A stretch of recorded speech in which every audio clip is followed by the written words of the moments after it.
Natupad na ang pangarap ng Chinese fans. Sa wakas, maglalaban na ang China at Gilas Pilipinas sa semis ng Asian Games. Matapos na manalo ang China sa Korea sa score 54-70. Ipinakita ng China na sila talaga ang team to beat ngayong Asian Games.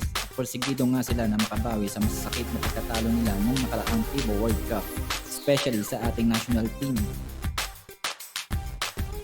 Makakalaban nga nila ang ating Gilas Pilipinas bukas. Dahil ang ating national team ay nanalo nga sa Iran. Intense game nga ang nangyari sa laban nang muntik pang matalo ang Gilas dahil lumamang pa ang Iran sa dulo ng laban kahit natampakan pa sila ng 21 big points.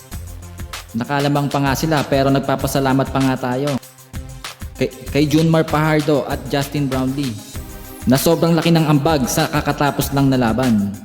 Si Justin Brownlee ang best player of the game na umiscore ng 36 big points. At grabing shooting ang pinakita nito. At nakailang 3-point shots din ito. Lakas talaga ni Brownlee. Fit na fit sa sistema ng Gilas. At nagko-complement talaga ito sa mga locals natin. Samantalang ayon sa 163M, isang Chinese sports site, magiging personal daw ang paghaharap ng Gilas sa China. Sa do or die games sa semifinals versus China sa Asian Games.